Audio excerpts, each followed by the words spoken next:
Let's go now to NBC's Ayman Mohideen, who is on the ground in Guatemala City. Ayman, it's good to see you. Migrants have been fleeing from the places like where you are now to come to the U.S., and there's been a lot of talk about addressing the root causes of that.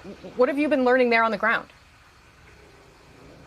Yeah, Casey, we've been asking that question to everyone we've been speaking to, from officials to experts, even to the migrants themselves and what they're dealing with. And the short answer to that really is twofold. You have to try and deal with the structural problems, the root problems, and most of that lies in the socioeconomic conditions in this country. And you also have to deal with the short-term problems, things like dealing with the pandemic and the economic fallout from that. Over the past couple of days, we've gone to some of the rural parts of this country, seen up close the devastation that natural disasters have created. We've seen the economic conditions. Children are malnourished, people making less than $2 a day.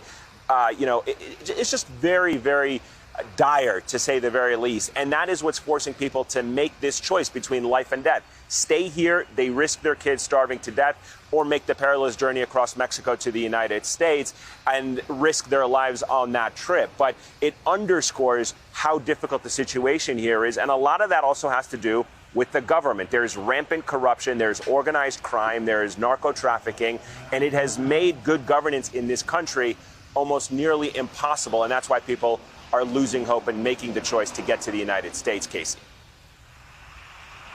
Well, Ayman, I know you had a conversation with the president of Guatemala. What did he have to say about it?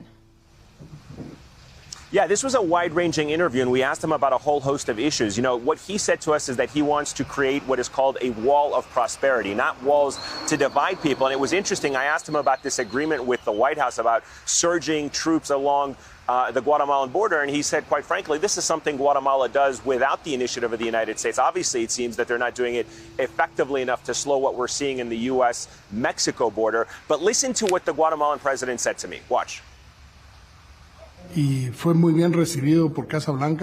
Our idea was received well by the White House, that we convert Guatemala into a prosperity wall. Physical walls don't stop people. We've witnessed this, but prosperity walls do. If the people have jobs, health, education, housing, and security, they don't leave. So that's what he wants to do here in Guatemala, but he says he can't do that without the help of the United States, foreign direct investment, financial aid.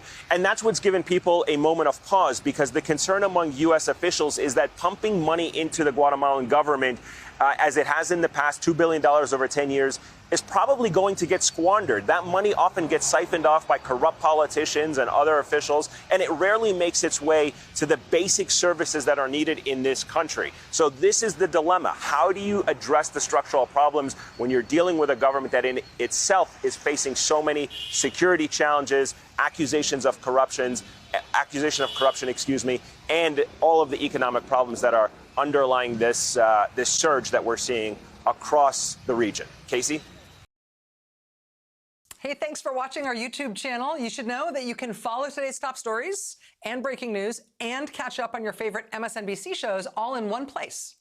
Download the NBC News app today.